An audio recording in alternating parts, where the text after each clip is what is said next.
ঝড় তুফান বৃষ্টি বাদল যেটাই হোক খাওয়া বন্ধ হবে না। আর সেই ছোট্টবেলা থেকে কাকার দোকানে স্যুপ খেয়ে আসছি। হাঁটু সমান পানির মধ্যে দিয়ে গতকালকে চলে গিয়েছিলাম কাকার দোকানে স্যুপ খেতে। আসসালামু আলাইকুম অনলাইন দর্শক, দিস ইজ মি ফারজারা ব্লগ। কেমন আছেন সবাই? আশা করি সবাই ভালো আছেন।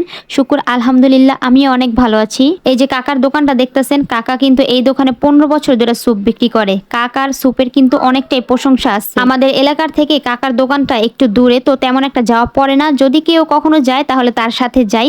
আর আগে তো ওইখানেই থাকতাম, তো দু একদিন পর পরই কাকার দোকানে স্যুপ নিয়ে বাসায় নিয়ে খাওয়া হতো। কাকা 30 টাকা বাটি থেকে স্যুপ বিক্রি শুরু করছে, আর আমরা যখন খেতাম তখন 40 টাকা বাটি ছিল।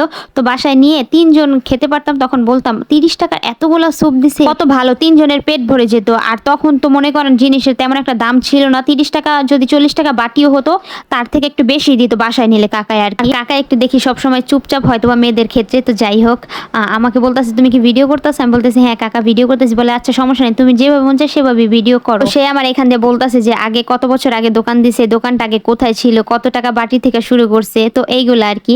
তো এই হচ্ছে সেই স্যুপ আর কি, যেটার জন্য অনেক দূর থেকে মানুষ ছুটে আসে, এমনকি মাঝে মাঝে আমিও ছুটে যাই। তো যাই হোক, এখন বাটি 50 টাকা করছে, আর বাসায় পার্সেল নিলে 60 টাকা করে। আমার মার আবার তার দোকানে স্যুপ অনেক ভালো লাগে। আমি যখন গেছিলাম তখন কারেন্ট ছিল না, এই যে হঠাৎ কারেন্ট চলে আসছে। আর এই যে 50 টাকার বাটির মধ্যে মাংসের পরিমাণ কত বেশি দিচ্ছে দেখেন। অন্যান্য দোকানে ঝুরা ঝুরা করে দেয়, মাংসটা তেমন একটা মুখে লাগে না। আমার পাশে একজন লোক বসে খাইতেছে, সে বলতেছে একদিন অন্য দোকানে স্যুপ খাইছি, কিভাবে কি বানাই দিয়েছে। অবশ্য তারা টাকা দিয়ে খায়, তাদের বলার অধিকার আছে, এটা বদনাম না কিন্তু। তো যাই হোক, স্যুপটা এক কথায় যদি এদিকে আসেন আর আমার ভিডিওটা দেখে থাকেন, অবশ্যই কিন্তু কাকার দোকানে স্যুপ ট্রাই করে যাবেন। তারপর আমাকে কমেন্টে বলবেন আমি সত্যি বলছি কিনা।